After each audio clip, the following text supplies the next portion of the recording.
What's going on, guys? It's Jimmy here. Welcome to our daily show where we discuss everything going on here in our country that you need to know about here on a daily basis.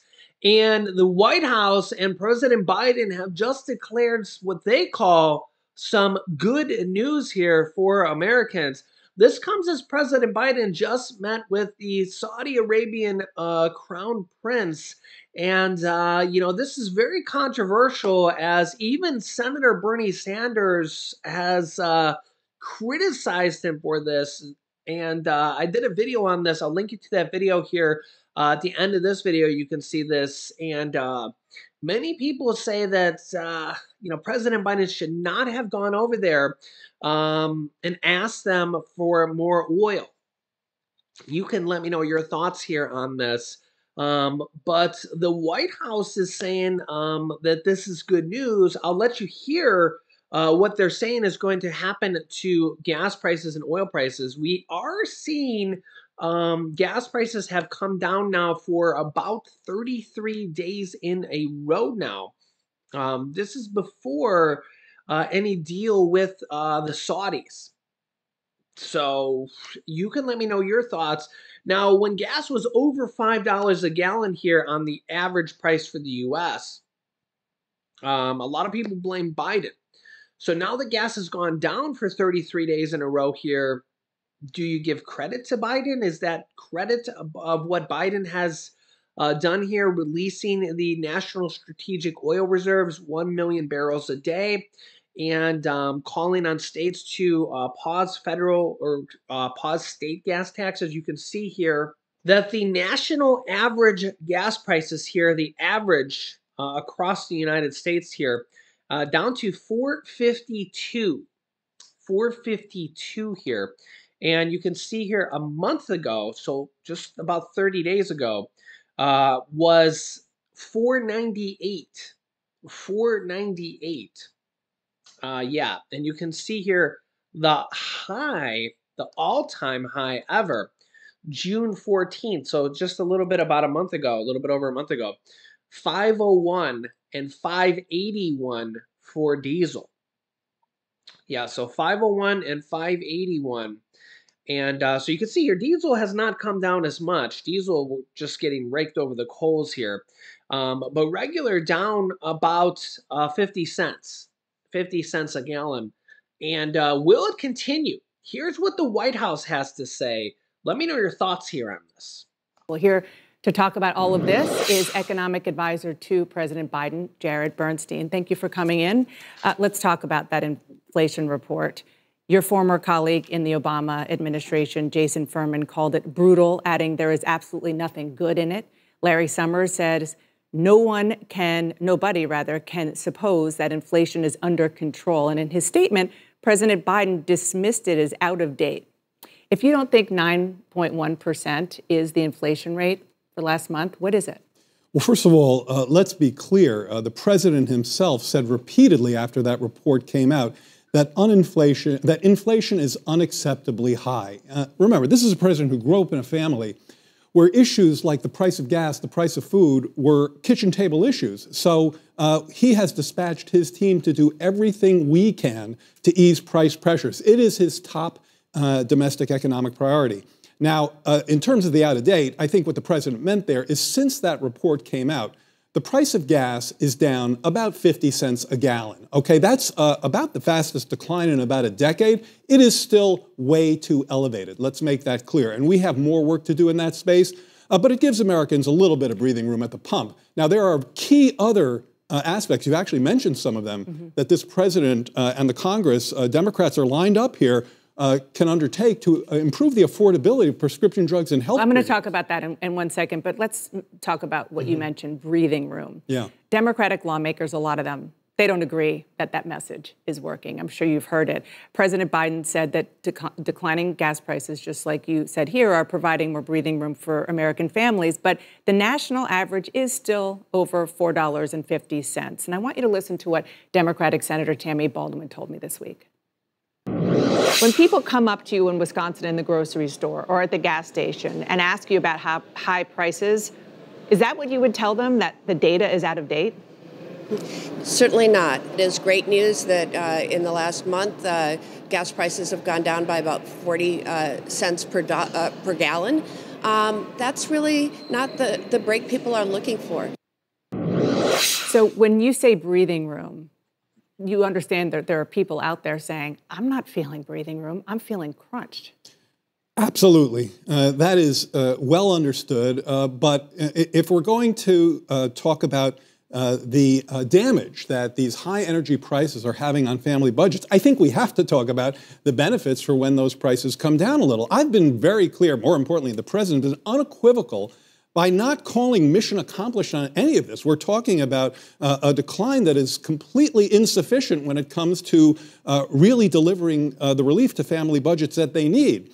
So that's why he continues to push on every aspect he can of this issue in terms of increasing the supply of global energy to help mitigate that price increase. And you're right, the prices have come down, which is a good thing. It's better than them going the other way. You've got to get the trend going in the right direction. Okay, so on that, the Washington Post is reporting that the Treasury Department says that the oil price could soar 50% after, even actually more than 50% after the European sanctions on Russia kick in on Russian gas. So the question is, are analysts who are predicting that that might make gas prices $6 a gallon accurate? Could prices actually go back up? So a lot to unpack there. First of all, you talked about the price of oil. I should have mentioned this earlier. While the gas price is down about 8 or 9%, the oil price is down about 20%.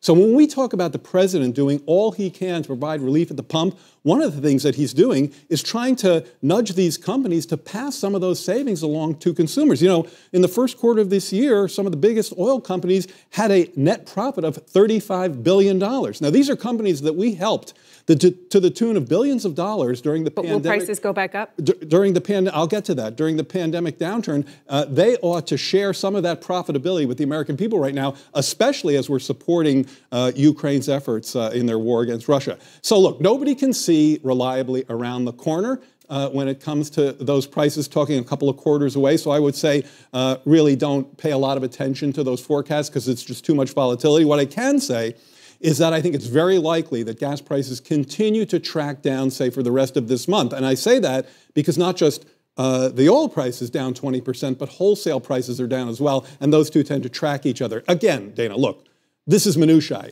We have so much more work to do, and when it comes to prescription drugs and healthcare premiums, as you said in your introduction, Democrats are there. And I promise we're going to get to that, but just one more question about the efforts that the administration is making on oil. The president just returned from Saudi Arabia. He met with Crown Prince Mohammed bin Salman. I want you to look at this image. I know you've seen it. The world has seen it, the fist bump. And the reaction has been swift because this is a man who ordered the brutal murder of a journalist, and then his body was dismembered with a bone saw. Jamal Khashoggi's fiancé said if he were alive today, he would say, "Is this the accountability you promised for my murder? The blood of MBS's next victims is on your hands." Why is he fist bumping a murderer? Well, Dana, you're talking to an economic policy advisor, and I'm much more able to give you fulsome readout on meetings, not greetings. Okay, so is there a deliverable out of it? Yeah, so first of all, the president explained his rationale for this meeting quite fulsomely in a Washington Post op-ed that came out. It's there for everyone to see. Let me quote something Jake Sullivan said, which I think is quite resonant. The president's intent on ensuring that there's not a vacuum in the Middle East for China and Russia to fill, that American leadership and an American engagement will be a feature of U.S. policy in this region. What Jake is saying there, what the president is engaged in here, is trying to stabilize a critical region of this world, something that he has consistently done in his foreign policy work as a senator for many decades.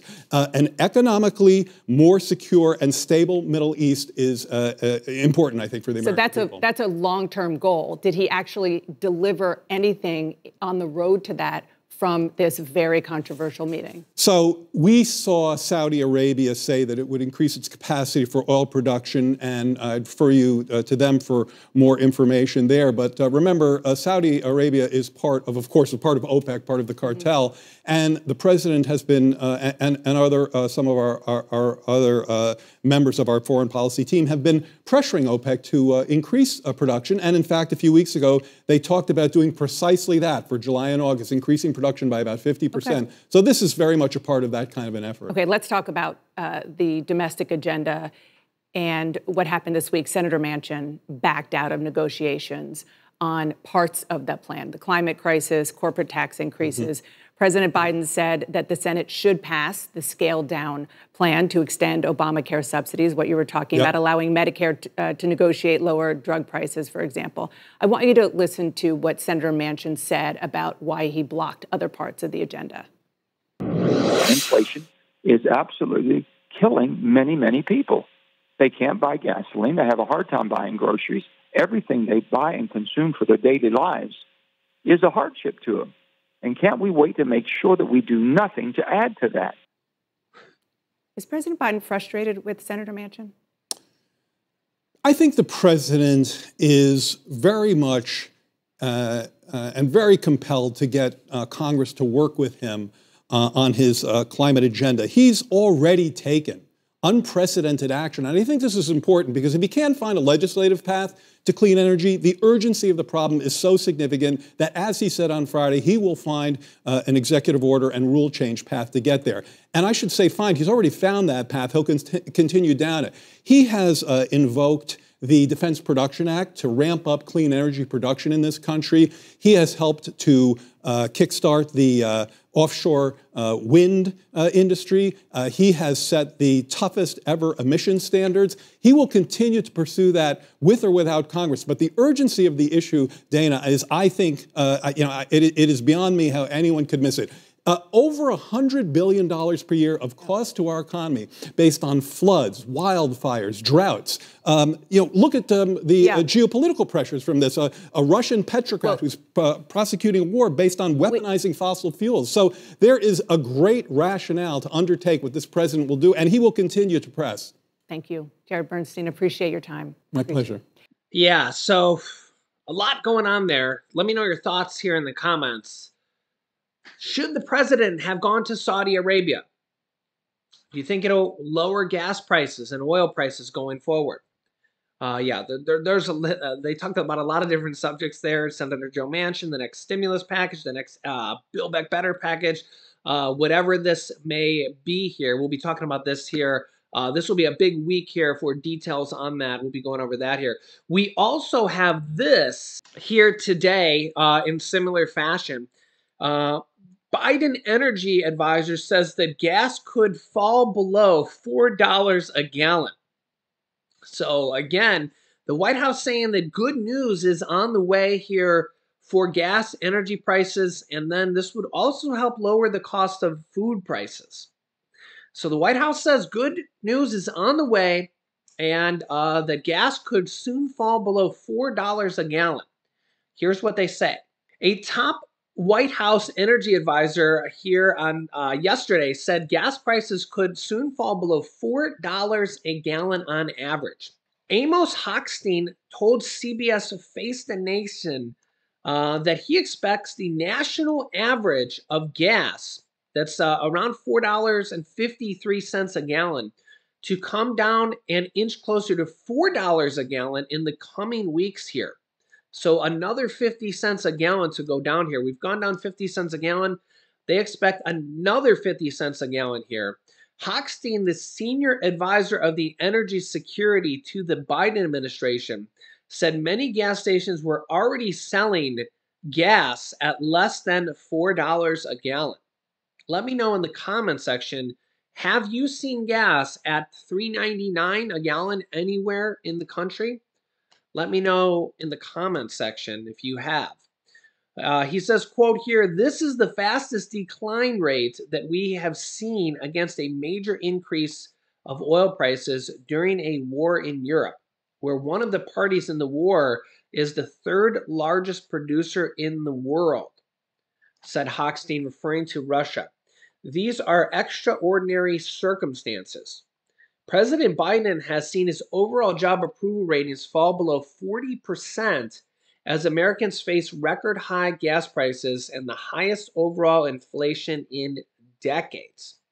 Biden is releasing 1 million barrels of oil per day from the national stockpile to help ease prices and has called for Congress to suspend the federal gas tax, though the request has gained little traction.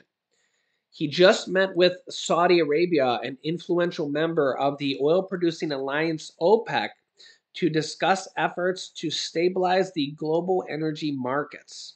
Yeah, so will this make gas and oil prices go down even further?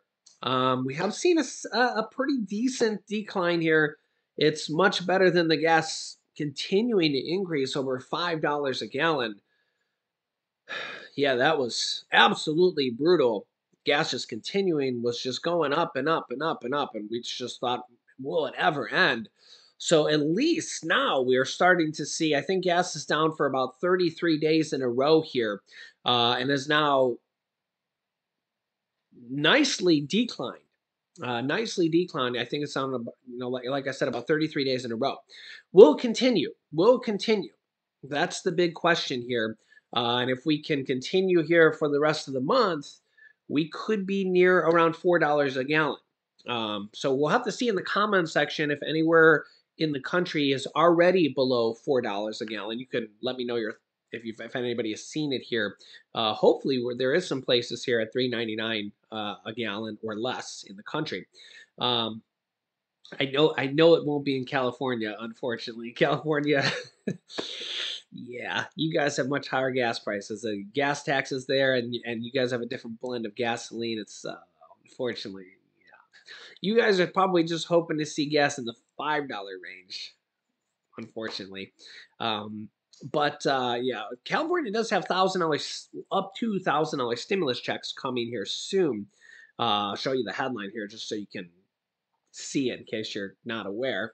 Yeah, as you can see here, the California Governor Gavin Newsom is just one of the 20 states here. There's about 20, maybe a little bit more than 20 states now that have passed stimulus checks on the state level. And there's more potentially on the way. I'm going to keep you up to date here with that and everything going on here in our country. But California is the largest state, so it affects the most amount of people. I think at last count, it's about 23 million people will get up to $1,050 in stimulus check. The way that works out is it's $350 per person. So if you're single filer, $350. If you have up to 2 more kids, that's $350 per person there. You can get a max of $1,050. If you're married, $350 for $700, and you can get then up to 1 child or 1 dependent there for another $350, up to a maximum of $1,050. So that's kind of the way it works per family here. And remember, there's like 20-some states here that are sending out stimulus checks here as well, and more on the way probably. And I will link you to 2 videos here that you can watch next on that. Make sure to subscribe down below to our YouTube channel just by clicking the subscribe button, and then the bell icon that appears after you subscribe is completely free to do so. This way you won't miss out on new videos. I'll keep you up to date here on everything. Inflation, stimulus checks that are coming out on the state level and maybe the federal level, as well as everything else, the gun restrictions or gun safety laws, abortion, inflation, gas prices, everything that's the pulse of the nation and everything going on here in our country on a daily basis. Whatever the hot topics are and what you need to know about, we'll be covering here on our channel. You can click out here to see the states that are sending out stimulus checks this week, actually. Some are actually going out this week, so you can click out this video here to see that. And here is the video of the 20 states that have approved stimulus checks, so you can click on one of those videos next. Thanks for watching, guys, and I'll see you in the next video.